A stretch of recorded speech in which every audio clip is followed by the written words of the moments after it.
food, parking, or weather?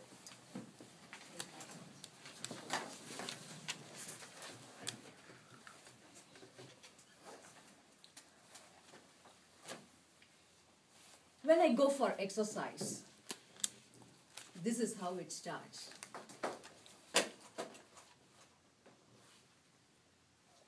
Let me go for a run.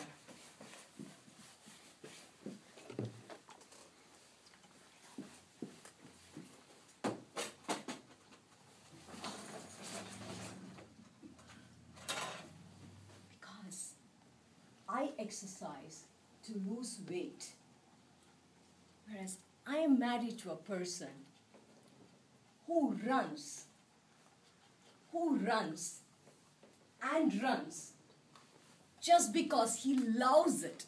He's addicted to it. He has run close to 10 to 15 marathons till today, and one ultra marathon of 50 kilometers. I'm not here to talk about him. Let's be clear.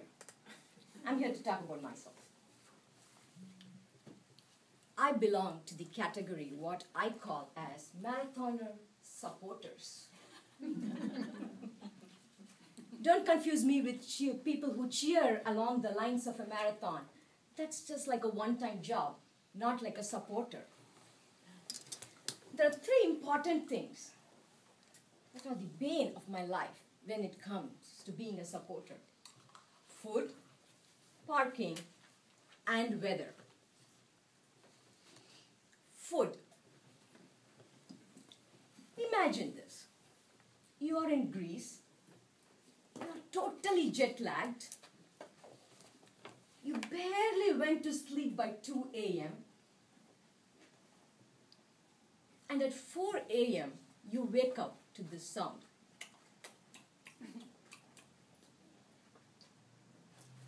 It's your husband on the bed eating a peanut butter jelly sandwich. The go-to food on the day of the marathon just before they start. It's all about food for the marathoners for the first 2-3 marathons at least. They go into a binging spree. They call it the carb loading. You have to eat and eat and eat before the marathon, after the marathon, even during the run. It's a conspiracy, I tell you. You cook for them to eat their carbs, you eat. They cook for themselves, you eat. And all you end up doing is carb loading for yourself also. Did I say carb loading? It does that to me sometimes. Just saying the word is enough.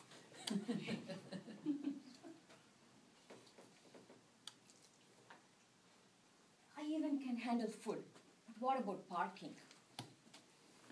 Has anyone here been a supporter before?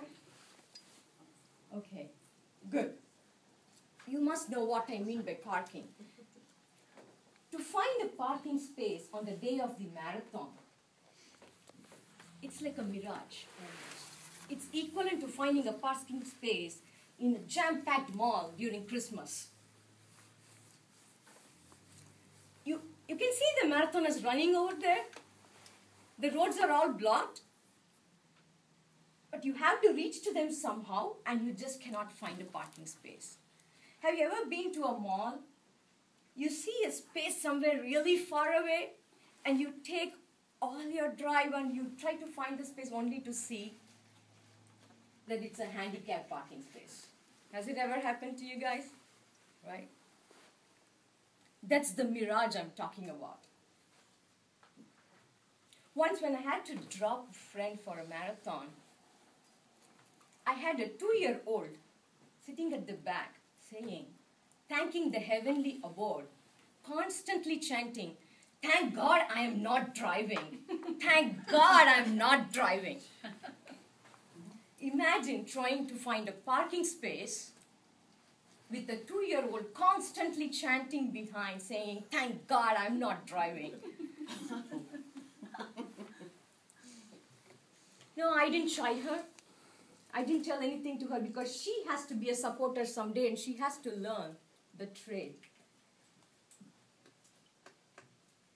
Food is under control, parking under control, but the weather gods are not in our control. Which one do you think is easy?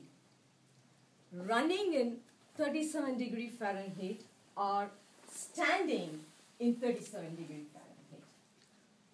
In running, you warm up. If you're standing, you don't. You stand there for 1 hour, waiting for him to pass by for those few seconds. By the time he passes by, you are so cold and shivering, you're saying, okay, go, finish it, please. Think about if it's sunny. I agree to some extent, yes, it's tough for them to run when it is sunny. But if it is so sunny, after some time you are like this, standing there trying to cover yourself and squinting in the sun, trying to see if he's even passing by. And the glare is so much you don't even realize that your husband has already passed you. And you're just still waiting for him. Only to hear him complain later that you were not there at that spot. Welcome to the life of a supporter. Food, parking, weather. As supporters, we go through all this just to cheer up the marathoner. But in the end, it's all worth it.